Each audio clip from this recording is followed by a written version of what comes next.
Quiero hablar esta noche acerca del mensaje de Jesús. Quiero que abran sus Biblias en el Evangelio de Juan, capítulo 7, versos 45 y 46. El Evangelio de Juan, el capítulo 7 y el verso 45 y 46. Los alguaciles vinieron a los principales sacerdotes y a los fariseos, y estos les dijeron: ¿por qué no le habéis traído? Los alguaciles respondieron: jamás hombre alguno ha hablado como este hombre. Quiero volverlo a repetir.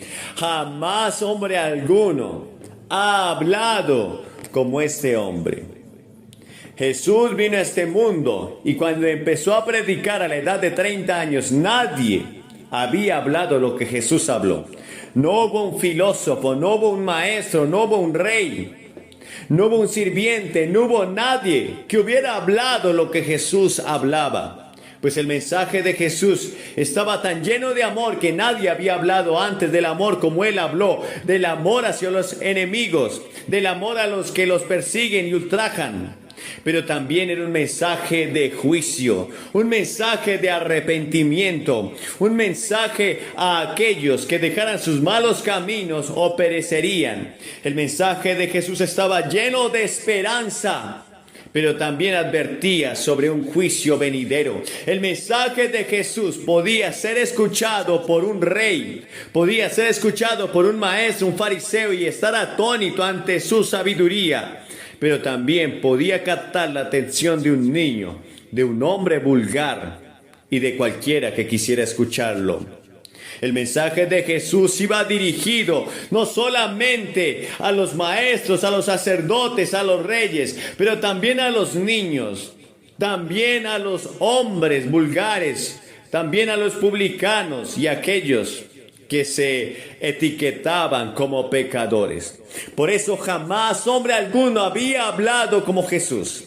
Y ese es el mensaje de Jesús, que no ha pasado de moda. Él dijo en Mateo 24:35 que el cielo y la tierra pasarán, pero sus palabras no pasarían.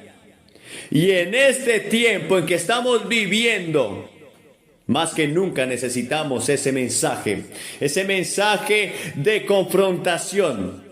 El profeta Jeremías habló y dijo: pregunten por la senda antigua, anden por las veredas antiguas. Y hoy más que nunca tenemos que volver al mensaje de la palabra de Dios. No al mensaje de filosofías, no al mensaje de estadísticas, no al mensaje que quieren proclamar hoy en las naciones, que está muy lejos de lo que Jesús enseñó.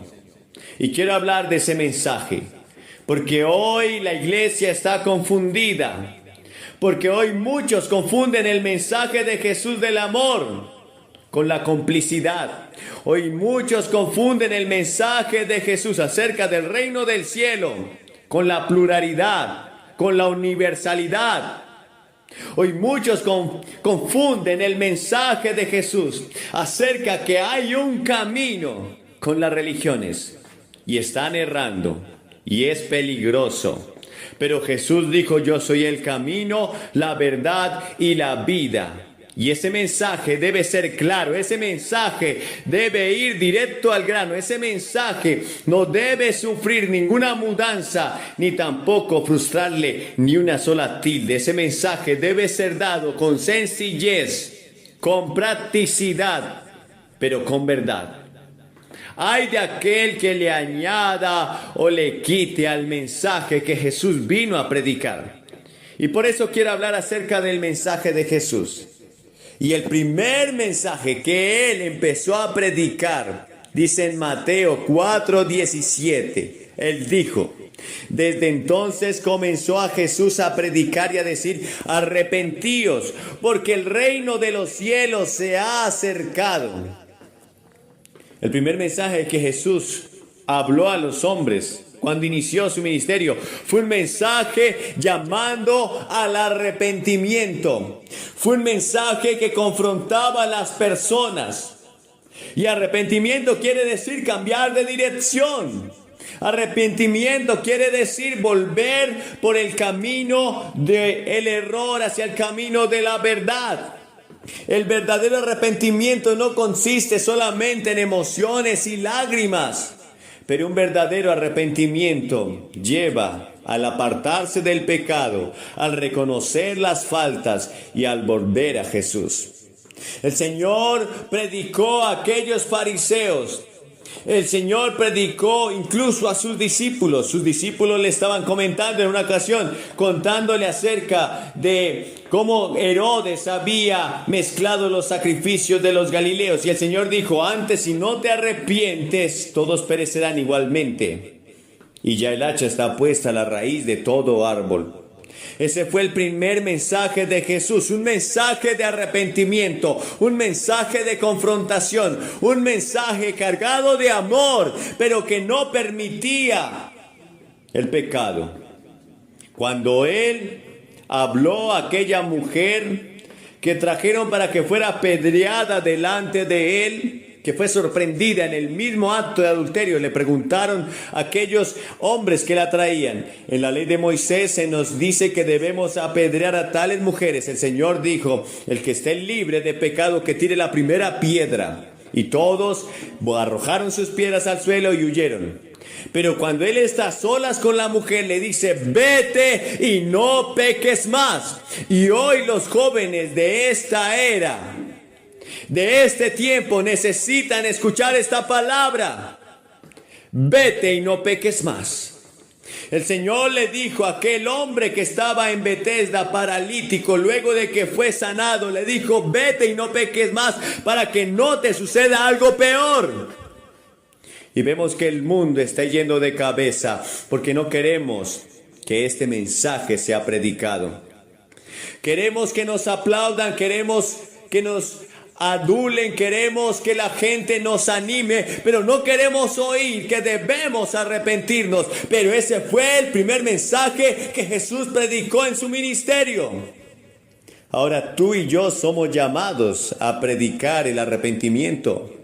En Mateo 5:14 podemos leer, vosotros sois la luz del mundo. Una ciudad asentada sobre un monte no se puede esconder, ni se enciende una luz, ni se pone debajo de un almud, sino sobre un candelero, y así alumbrará a todos los que están en casa. Es necesario que tú y yo seamos luz en medio de las tinieblas. Es necesario que tú y yo seamos la sal de este mundo insípido. Un mundo que está lleno de filosofías relativistas. Y hoy la gente no llama pecado a lo que la Biblia dice que es pecado, porque para ellos es relativo. Pero tú y yo fuimos llamados a predicar la verdad absoluta de la palabra, que no deja el pensamiento libre a las especulaciones. La Biblia llama pecado lo que es pecado, y tú y yo debemos hacerlo también. La Biblia habla de un solo camino, que es Cristo. La Biblia habla de una sola verdad, que es su palabra.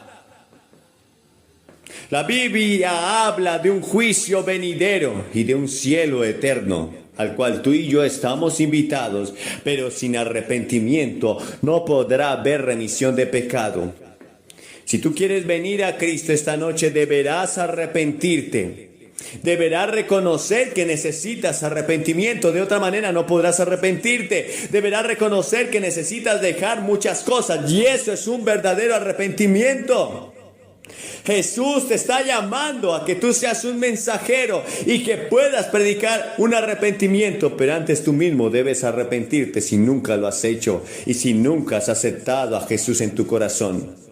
Me pregunto si el mensaje de Jesús está siendo predicado hoy por su iglesia. ¿O acaso la iglesia se está volviendo tolerante como el Señor le habló a la iglesia de Apocalipsis? Pero tengo contra ti que toleras que esa mujer Jezabel enseñe y seduzca a mis hijos a fornicar. Una iglesia tolerante que tolera las modas, que tolera el pecado en sus miembros, que tolera que el mundo enseñe a sus hijos a hacer maldad. El apóstol Pablo habló a los corintios en el capítulo 5 y les dice: de cierto se oye que entre ustedes hay tal fornicación que ni aun se nombra entre los gentiles, y ustedes están envanecidos y deberían estar lamentándose. Y hoy deberíamos estar lamentándonos de todo lo que está pasando en la iglesia. Pero hay un mensaje de esperanza también. Pero el Señor le dijo a esa iglesia: arrepiéntete, porque vendré pronto. Y ese es el mensaje que tú y yo necesitamos escuchar hoy. Señor quiere una iglesia limpia, sin mancha, sin arruga, que fue lavada por la sangre de Cristo. Pero el arrepentimiento y la fe por la cual tú y yo somos salvos no es solamente un sentimiento, es un compromiso, es un estilo de vida, es apartarse del pecado y vivir para Él. Ahora, el mensaje de Jesús también es un mensaje lleno de autoridad.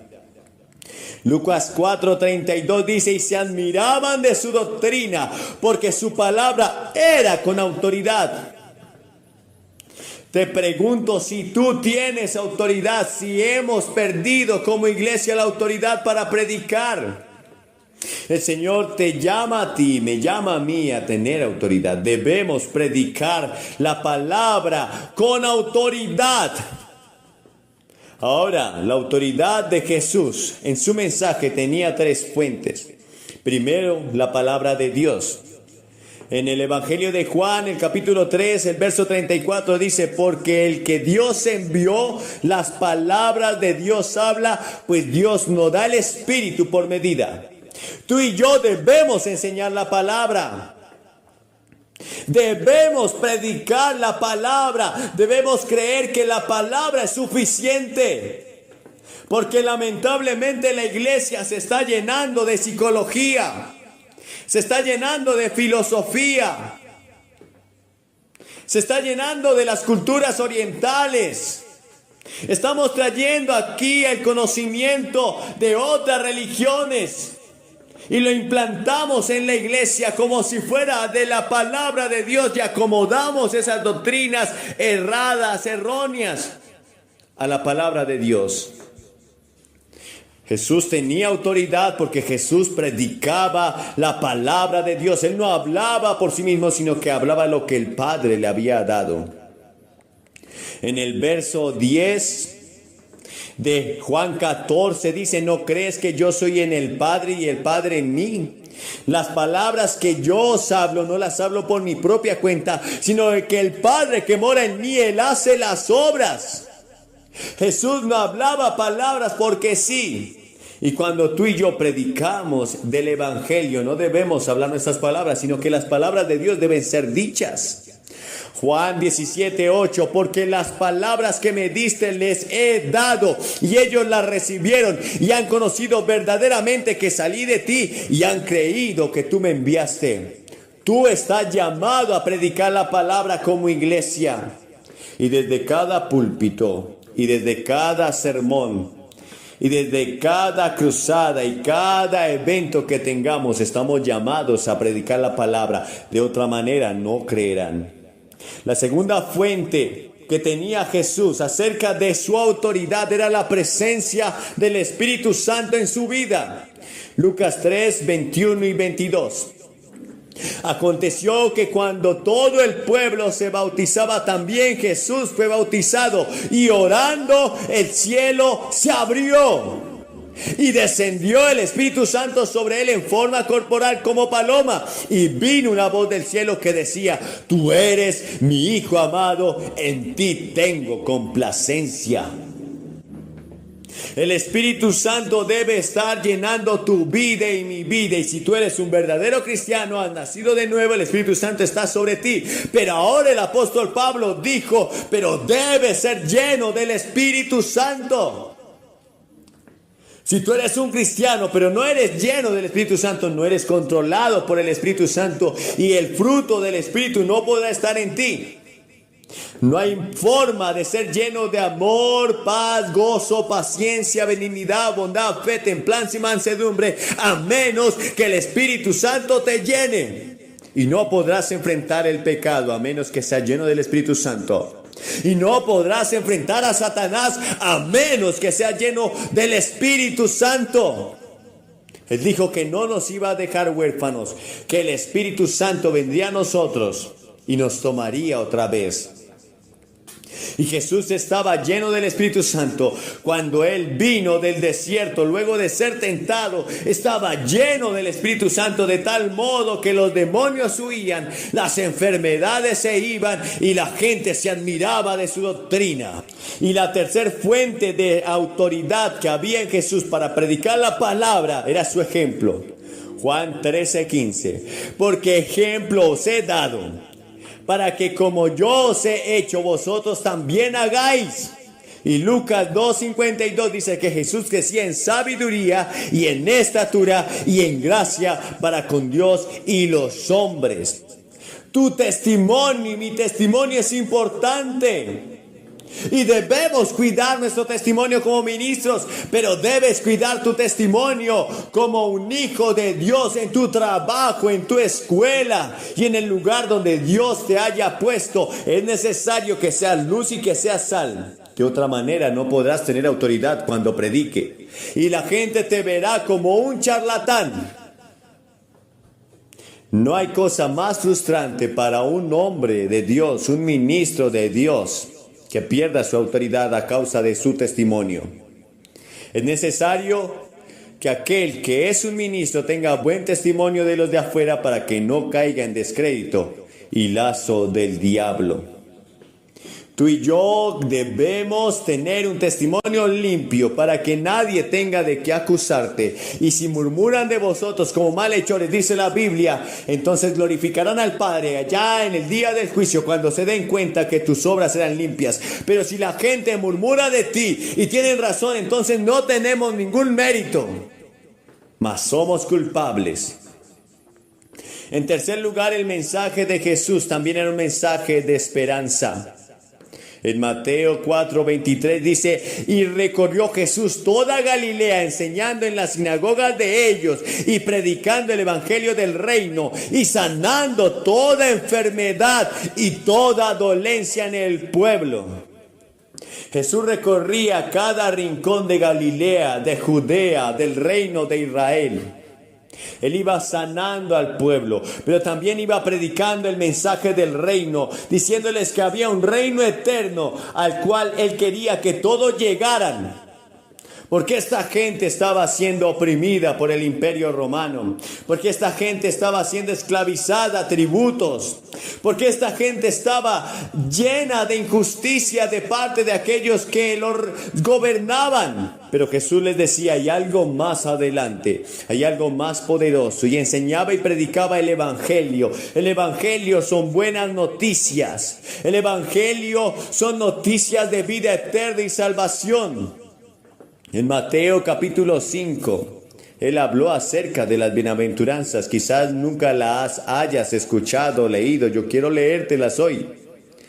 Él vio la multitud y subió al monte. Estoy leyendo Mateo capítulo 5 del verso 1 en adelante.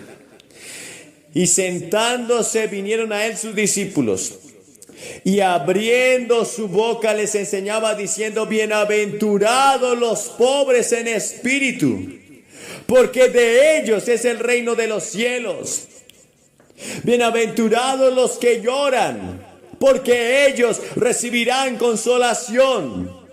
Bienaventurados los mansos, porque ellos recibirán la tierra por heredad. Bienaventurados los que tienen hambre y sed de justicia, porque ellos serán saciados. Bienaventurados los misericordiosos, porque ellos alcanzarán misericordia. Bienaventurados los de limpio corazón, porque ellos verán a Dios. Bienaventurados los pacificadores, porque ellos serán llamados hijos de Dios. Bienaventurados los que padecen persecución a causa de la justicia, porque de ellos es el reino de los cielos. Bienaventurados sois, dijo Jesús, cuando por mi causa os vituperen y os persigan y os digan toda clase de mal contra vosotros mintiendo. Gozaos y alegraos, porque vuestro galardón es grande en los cielos, porque así persiguieron a los profetas que fueron antes de vosotros. El mensaje de Jesús no fue un solo mensaje al arrepentimiento. No era tan solamente un mensaje lleno de autoridad, pero era un mensaje de esperanza. Y hay esperanza para ti esta noche. Hay esperanza para ti en este día. Si has vivido frustrado, amargado y llorando, si has enfrentado situaciones que te han dejado al borde del colapso, hoy puedes tener esperanza. Tú puedes ver la mano de Jesús en la frente de un leproso en Marcos 1:41, que el leproso se acercó y le dijo: Señor, hay esperanza para mí. Si quieres puedes limpiarme. Y Jesús puso su mano sobre él y le dijo: quiero, sé limpio. Jesús le dio un mensaje de esperanza a la prostituta. Le dijo en Lucas 7:50: ve en paz. Luego de que ella lo adoró. Jesús le dio un mensaje de esperanza al publicano cuando le dijo: es necesario que pose en tu casa. Él quiere entrar a tu corazón. Él quiere entrar y estar en tu casa. No quiere ser un visitante. Quizás has estado en la iglesia durante años. Quizás vas a las escuelas dominicales. Quizás te bautizaste o incluso sirves. Pero aún no has entregado por completo tu corazón a Jesús. Bueno, Él quiere hoy entrar a tu casa como lo hizo con Zaqueo. Pero Él dio un mensaje de esperanza a todo el mundo. Juan 3:16, que fue la cita que yo memoricé de niño. La primer cita. Porque de tal manera amó Dios al mundo que ha dado a su Hijo unigénito, para que todo aquel que en Él crea no se pierda, mas tenga vida eterna. Él no quiere que se pierda ninguna alma de que el Padre le ha entregado. Pero debes hacer tu parte. Él hizo su parte en la cruz. Él tomó tu lugar. Él descendió del cielo, se hizo semejante a los hombres, vivió en una condición humilde, lleno de pobreza. Lo maltrataron, lo desfiguraron y luego torturado fue puesto allí en ese madero de la cruz. Derramó cada gota de sangre por ti. Pero ahora es necesario que tú le aceptes. Finalmente dice en Juan 14:1-3: no se turbe vuestro corazón. Creed en Dios, creed también en mí. En la casa de mi Padre hay muchas moradas. Si así no fuera, yo le hubiera dicho: voy pues a preparar lugar para vosotros. Y si me fuere y os prepararé lugar, vendré otra vez y os tomaré a mí mismo, para que donde yo estoy, vosotros también estéis. Ese es el mensaje de esperanza de Jesús. Esta vida es pasajera. Esta vida es ilusoria. Esta vida está cargada de vanidad. Y Moisés dijo en el Salmo 90 que pronto pasa y volamos. En un abrir y cerrar de ojos. La vida del hombre es comparada en la Biblia como la flor que se marchita, que en la mañana sale y a la tarde es cortada. La vida del hombre es comparada en la Biblia como la neblina que aparece por una esquina y desaparece por otra. Y así es comparada tu Biblia, porque aunque puedas vivir 100 años o más, eso no es nada comparado con una eternidad. Y si rehusas hoy aceptar a Cristo, te perderás para siempre. Una eternidad sin Cristo, separado de Dios, separado de la alegría, del amor, de la emoción. Solamente tristeza, llanto y crujir de dientes. Pero hoy es un llamado al arrepentimiento, un llamado lleno de autoridad, porque es la palabra de Dios, pero un llamado de esperanza. Te voy a pedir que aceptes a Cristo esta noche. Te voy a pedir que te levantes y vengas al frente de esta plataforma. Todos esos prisioneros, al predicarles, al cantarles y al servirles. Y entiendo que hay otra película en preparación sobre su vida y sus experiencias, porque estaba dispuesto a decir no. El mundo se enteró de él porque dijo no a aquellos que trataron que rompiera con sus convicciones cristianas en ese período. Y me recuerda a William Booth hace un poco más de 100 años, quien fundó el Ejército de Salvación. Él se había convertido en pastor y fue a los barrios bajos de Londres, fue a los barrios más necesitados, a trabajar con la gente pobre, y formó un grupo denominado la Banda Aleluya, y se paraba en la esquina, se iba de visita a las cárceles. A algunos líderes religiosos de esa época no les gustó, así que entonces lo llamaron ante una conferencia de líderes y le dijeron: William Booth, tú irás a donde nosotros te digamos que vayas. Si no lo haces, te arriesgas a ser expulsado. Y él estaba de pie, seguro ante todos los miembros de la asamblea. ¿Qué podía decir? Catherine Booth, quien se volvió tan famosa como él, su esposa, estaba en el balcón y agitó el velo y gritó con fuerza: William, di que no. Y William obedeció a su esposa y dijo no, y nació el Ejército de Salvación.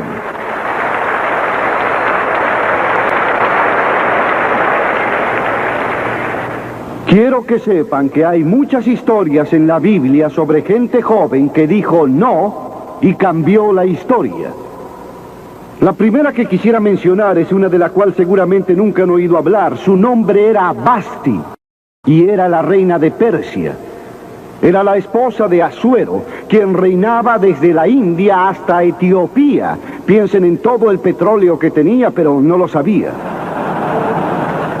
Uno de los monarcas más ricos que jamás haya vivido, y dio un gran banquete que duró varios días, y al final, en su ebrio estupor, le ordenó a su esposa que viniese y ejecutase un baile impúdico frente a sus invitados. Y ella sorprendió al mundo entero y a los líderes ahí reunidos al negarse. Vasti no aceptó. Ella dijo no. No estoy dispuesta a exponer mi cuerpo ante hombres libidinosos. Él envió un segundo mensaje que consistió en amenazarla en que ya no sería más la reina y que perdería todos sus bienes y lujos materiales y toda su fama. Pero ella volvió a enviar la misma respuesta: no. Y cambió la historia porque fue depuesta como reina. Se perdió en la historia. Pero gracias a ella, Esther se convirtió en reina y el pueblo judío fue salvado. Y hasta este día, el pueblo judío celebra una fiesta porque una mujer dijo no. Y le abrió la puerta de la salvación al pueblo judío, porque había un hombre como Hitler, que era primer ministro de su país, Alemania, y estaba dispuesto a exterminar y a matar a los judíos. Ahora, la Biblia tiene mucho que decir sobre la sensualidad, la lascivia y la indecencia. La palabra lascivia significa la tendencia a incitar deseos lujuriosos. Sensualidad significa la apelación a los sentidos corporales para obtener gratificación personal. Tal vez la lectura de un libro indecente o ver una película llena de pornografía. La Biblia dice: abstente del deseo de la carne. Eso es sensualidad que lucha contra el alma. Están en guerra con tu alma y con tu espíritu. La Biblia dice: abstente de ellos, aléjate de ellos. Y también la Biblia utiliza otra palabra: réprobo. Estas son las personas depravadas totalmente. Sus conciencias están muertas o insensibles. Ya no pueden ruborizarse, han perdido la habilidad de discernir entre el bien y el mal. Y en Romanos 1:28 dice: y como ellos no aprobaron tener en cuenta a Dios, Dios los entregó a una mente reprobada para hacer cosas que no convienen. En otras palabras, Dios los entregó y dijo: vayan. Disfruten de toda la sensualidad y lascivia que quieran, que yo no los voy a molestar. Aún no. Pero estén seguros de que sus pecados los alcanzarán y estarán en el juicio final. Pablo le escribió al joven Timoteo y le dijo: estos también resisten a la verdad, hombres de mentes corruptas, réprobos en lo que a la fe concierne. En otras palabras, han negado a Cristo por tanto tiempo que su conciencia está muerta e insensible y sus corazones vuelto duros. Y aún así les habla el Espíritu de Dios y ellos no escuchan. Por esa razón es importante llegar a Cristo cuando se es joven, y es importante llegar a Dios ahora. Aun si el Espíritu de Dios solo te susurra: entrégale tu vida a Cristo, porque tal vez llegue un momento en que tu conciencia estará muerta y ya no podrás escuchar hablar a Dios. Basti dijo que no. Entonces, Basti, perderás tu trono, perderás tus riquezas y tal vez pierdas hasta la vida. Entonces ella dijo: la respuesta aún es no. ¿Cuál es tu respuesta esta noche? A aquellas cosas que están mal, a la mentira, a la lujuria, a la codicia, al prejuicio racial. ¿Cuál es? ¿Disciplinarás tu cuerpo? ¿Estás dispuesto a sostener las convicciones de Cristo y lo que la Biblia enseña? ¿O te darás por vencido y caminarás por la amplia senda que lleva a la destrucción? ¿O atravesarás la puerta estrecha y elegirás el angosto camino que lleva a la vida eterna? ¿Cuál va a ser? Tienes una elección esta noche. Dios jamás te impondrá sus ideas. Y otro joven fue un joven llamado Daniel. Y las Escrituras dicen que Daniel propuso en su corazón que jamás iba a contaminarse con los alimentos del rey ni con el vino que el rey bebía.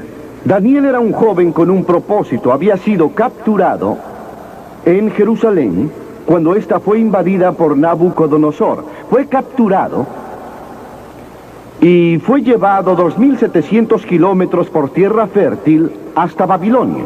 A muchos kilómetros, a más de 2.000 kilómetros de su propia casa.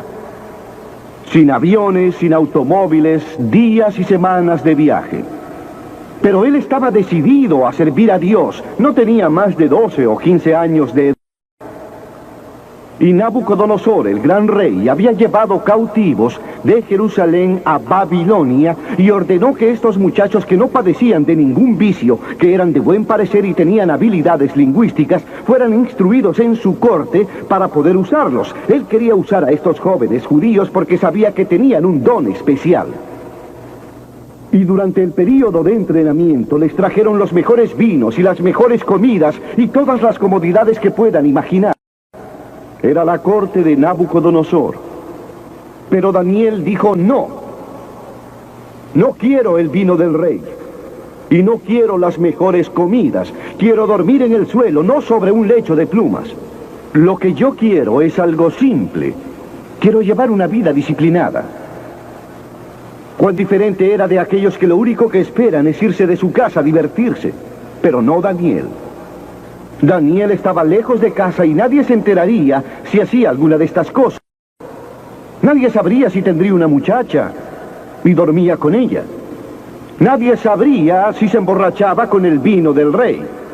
Nadie lo sabría en su pueblo, Jerusalén. Podría haberse hecho muy popular en el exceso. Pero decir no en sus años de juventud lo preparó para afirmar un gran no cuando fue primer ministro de Babilonia. Y fue arrojado a la jaula de los leones porque no comprometería su fe en Dios.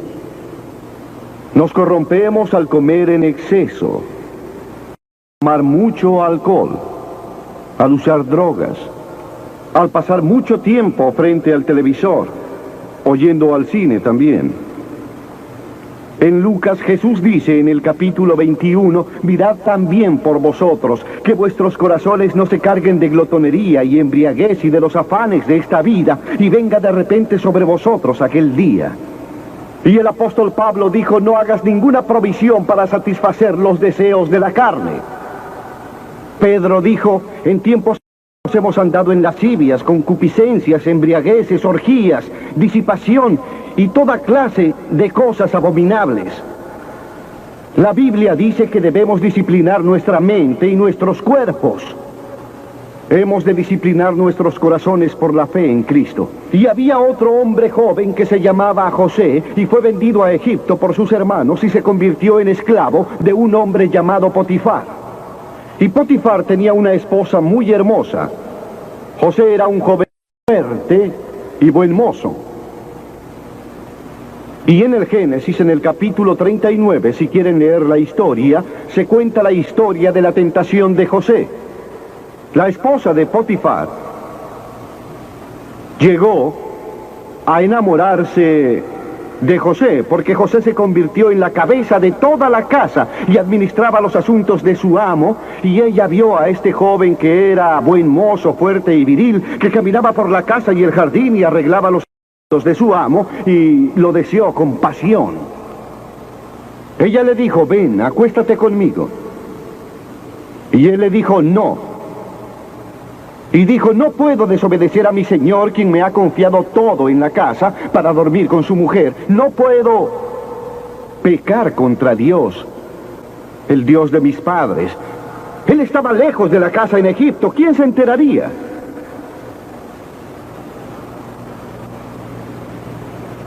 Dijo no. Y cuando él dijo no, por última vez, cuando ella lo forzó para llevarlo a la cama, él dejó todas sus ropas y ella empezó a gritar y a llamar a los sirvientes y a decir: él trató de violarme, lo cual no era verdad, pero ella dijo eso. Y el señor Potifar lo llevó a prisión.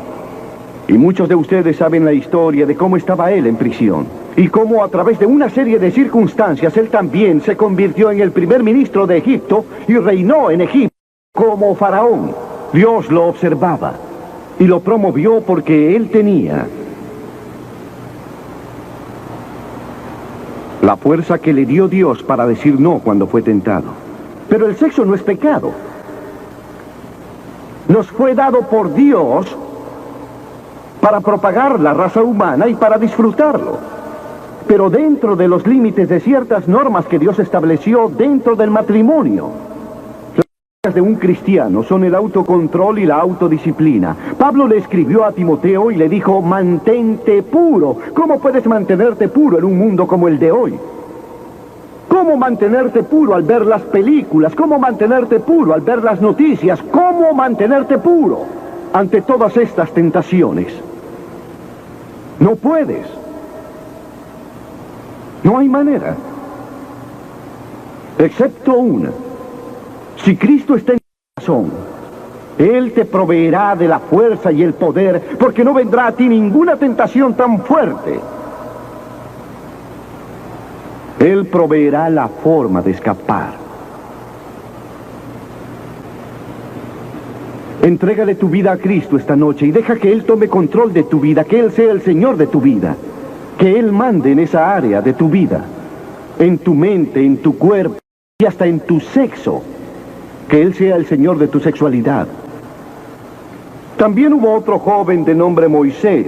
A menudo pensamos en Moisés como un hombre viejo y con barba, pero fue en su juventud cuando Moisés tomó la decisión que lo llevó a la grandeza. Porque las Escrituras dicen: por la fe Moisés, si de años se trata, tal vez a los 17 o 18 años, se negó a ser llamado el hijo de la hija del faraón. Elección. Él tuvo que elegir. Prefirió sufrir las aflicciones del pueblo de Dios que disfrutar de los placeres del pecado. Nótese que él estaba en Egipto, hijo de la hija del faraón, heredero del trono de Egipto. Posiblemente sería el próximo faraón. Pero él eligió, porque él sabía que su pueblo, de la antigua Israel, era esclavo de los egipcios. Él tuvo que elegir en la cima de su gloria, en la cima de todo lo que se le ofrecía. Y le dijo no a Faraón: no estoy dispuesto a ser tu hijo, escojo sufrir y morir con mi pueblo y servir al verdadero Dios viviente. Y eso es exactamente lo que hizo. Y hoy conocemos a Moisés como uno de los grandes hombres de la historia. Él dijo no antes que disfrutar de los placeres del pecado. Ahora bien, hay una diferencia entre el placer y la alegría. Aquel que ama el placer será un pobre hombre, dice la Biblia. Y dice la Biblia sobre un hombre: entregué mi corazón al placer, a la locura, a la sensatez, pero esto causó la aflicción del espíritu. Pero la que se entrega a los placeres está viviendo muerta, amantes del placer más que de Dios. La Biblia dice que hay personas que aman más el placer que a Dios. ¿De qué clase es usted? ¿Ama a Dios más de lo que ama al placer pecaminoso? No estoy hablando de deportes y todas esas maravillosas cosas que tenemos. Hablo de los placeres pecaminosos. La alegría es provocada por el Espíritu Santo. Hay cientos de escrituras que hablan de la alegría. Usted puede tener alegría sin tener ningún placer, porque la alegría es profunda. El ángel le dijo a María en esa primera noche: no temas, porque traigo noticias para todo el mundo de gran alegría, para todas las personas, y aún en el sufrimiento. Cuando vienes a Cristo, Dios no se lleva el sufrimiento y no se lleva los problemas y las dificultades de tu vida, no se lleva nada. Él no promete, si estás sin trabajo, que te conseguirá un empleo si aceptas a Cristo esta noche. Él promete que te dará gracia, fuerza y alegría en tus circunstancias. Bienaventurados sois cuando por mi causa os vituperen y os persigan y digan toda clase de mal contra vosotros mintiendo. Gozaos y alegraos, porque vuestro galardón es grande en los cielos. Sí, cuando por mí los hombres os odien y os persigan. Él dijo: gozaos y alegraos, porque vuestro galardón es grande en los cielos, porque así persiguieron a los profetas que fueron antes de vosotros. Todos los que quieren vivir piadosamente en Cristo Jesús padecerán persecución, dice la Biblia. Habrá sufrimiento. Jesús dijo: si no estás dispuesto a levantar la cruz y negarte a ti mismo, no puedes ser mi seguidor. Moisés escogió la profunda alegría de seguir a Dios antes que a los placeres de Egipto. ¿Cuál seguirías tú? ¿Cuál sería tu elección hoy? Y entonces el último es Jesús. Jesús fue tentado en todos los aspectos igual que nosotros, aunque sin pecado. ¿Decirme que Jesús fue tentado para que mintiera? Sí. ¿Quiere decirme que Jesús fue tentado a desear? Sí. ¿Que Jesús fue tentado a ir con alguna mujer? Sí. ¿Que Jesús fue tentado a robar? Sí. Él fue tentado en todas las formas, al igual que nosotros, pero sin pecado. ¿Cómo fue que superó la tentación? La Biblia dice en el capítulo 4 de Mateo y en muchos otros lugares, pero solo tomaré ese. El demonio vino a él cuando estaba cansado, hambriento y sediento, y le dijo: si eres hijo de Dios, di que estas piedras se conviertan en pan. Pero noten que trató de introducir dudas en la mente de Jesús sobre quién era. Y Jesús era el Hijo de Dios. Él era el Hijo nacido de una virgen que fue resucitado de entre los muertos por el poder de Dios y aún hoy está vivo. Pero el diablo puso una duda en su mente. Él estaba débil, estaba cansado. Él era un hombre como todos. Se enfrentaba al diablo no como hijo de Dios, sino como hombre. Y él siempre contestaba citando la Escritura. Es por eso que queremos que memoricen la Escritura. No solo de pan vivirá el hombre, sino de toda palabra que sale de la boca de Dios. Jesús dijo que hay algo más importante que la comida y el sexo y las cosas materiales. Es tu vida espiritual. Y entonces el diablo dijo: si eres hijo de Dios, échate, porque escrito está: a los ángeles mandará acerca de ti, y ellos te van a sostener en sus manos. Y Jesús volvió a contestar: escrito está también: no tentarás al Señor tu Dios. Y después el diablo lo llevó a lo alto de un monte y le mostró todo el futuro del mundo y todos los reinos en su inmensidad. Y le dijo: todo esto te daré si postrado me adorares y me reconocieres. Te daré todos los reinos de la tierra de ahora en más. Y Jesús no dudaba de la gran habilidad del diablo para hacerlo. El diablo puede darte cualquier cosa. Algunos de ustedes están vendiendo sus almas por nada, solo por nada. A Jesús se le ofreció el mundo entero, pero él sabía muy bien que ante él estaba la cruz y que la única forma de salvación para el mundo era la cruz. Y si hubiera obedecido al diablo, tú y yo jamás hubiéramos tenido la oportunidad de ser salvados. Jesús hubiese tomado otro camino y nosotros hubiésemos estado perdidos. Pero Jesús, en lugar de aceptar, él se remitió a la palabra de Dios. Satanás le ofreció todos los reinos. Cristo se basó en las Escrituras. Así que dijo: al Señor tu Dios adorarás y a Él solo servirás. Y entonces él lo dejó. Vinieron los ángeles y le ayudaron. Noten cómo enfrentó Jesús al diablo en el momento preciso de la tentación. En primer lugar, citó las Escrituras. En segundo lugar, se llenó del Espíritu Santo. Y en tercero, siguió la voluntad de Dios. ¿Estás dispuesto a decir que no a las tentaciones del tentador? ¿Lo estás? Piénsenlo. ¿Y están dispuestos a decir que sí a la declaración de Cristo, de que Él es el Hijo de Dios, y que quieren que entre en sus corazones y les perdone sus pecados? ¿Quieren saberlo? Ya sé, muchos de ustedes han sido bautizados y confirmados. La mayoría son miembros de alguna iglesia o se identifican con ella, van a la iglesia 2 o 3 veces por año. No sé si lo hacen o no, pero estoy seguro que muchos lo hacen. Pero no están seguros.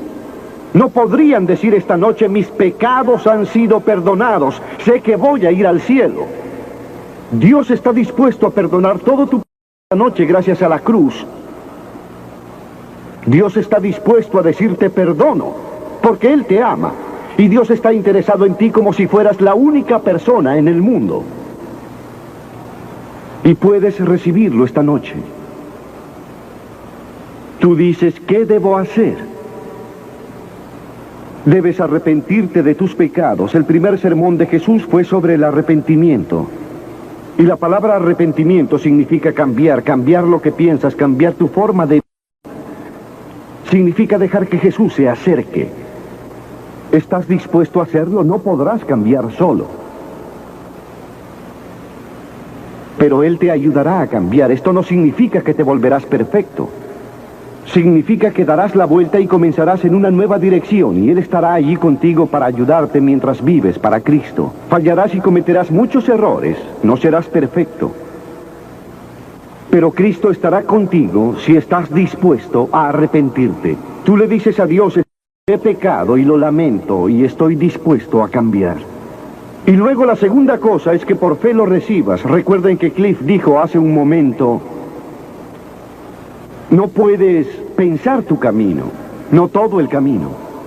Hay ciertas cosas que podrás superar con el pensamiento, pero hay muchas cosas al principio que no. Vienes como un niño y dices: Señor, no entiendo todo esto, pero te recibo en mi corazón hoy por fe. Por la fe eres salvo. La fe y no por obras, no deben olvidarlo. Por gracia sois salvos. Y luego la tercera cosa que estás dispuesto a decir es: voy a seguirlo y a servirle lo mejor que yo pueda. En nuestra reunión en Bristol, hace poco, había un muchacho de 17 años que tenía una clase de manejo esa noche y le pidió a su instructor que lo dejara en Ashton Gate, el estadio. Y en esa gran muchedumbre localizó a su familia que tenía boletos para entrar. Y ante la invitación, él y su hermana hicieron lo que les voy a pedir que hagan hoy. Se pararon frente a la plataforma para demostrar que le estaban dando sus vidas a Cristo. Una semana después, este joven, el muchacho de 17 años, murió luego de que un túnel se derrumbara sobre él en la playa, tal como leyeron en el periódico. Él le dijo sí a Cristo sin saber que dentro de unos días estaría en el cielo. Y lo veremos en el cielo. ¿Y saben ustedes, si eso les pasara esta noche, a dónde irían? Asegúrense de saberlo antes de irse. Voy a pedirles que dejen sus asientos ahora, cientos, tal vez miles de ustedes, y que vengan y se paren en este campo. En silencio y con reverencia digan al venir: Quiero arrepentirme de mis pecados, quiero recibir a Cristo en mi corazón, quiero saber que mis pecados han sido perdonados, quiero saber que iré al cielo, quiero una nueva vida. Ustedes dirán, bueno, Billy, ¿por qué nos pides que vengamos en público? ¿Por qué en público? Porque a todas las personas que Jesús llamó en el Nuevo Testamento las llamó en público.